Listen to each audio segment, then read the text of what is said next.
issues ngayon.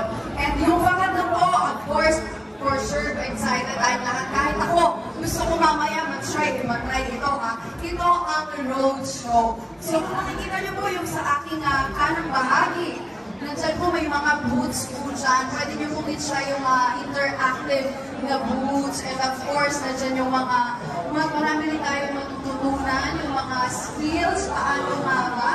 First aid, yes. Meron din tayo first aid. Of course, ito po ay marami tayong matututunan mula sa ating mga serbisyo, mula sa various government agencies and partners na later ay i-acknowledge natin.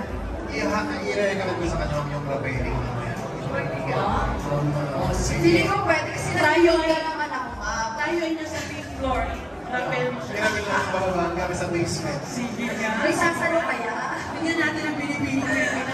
Wala daw sumasalo pa sa kanya. Wala sasalo pa. Beijing.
Thank you.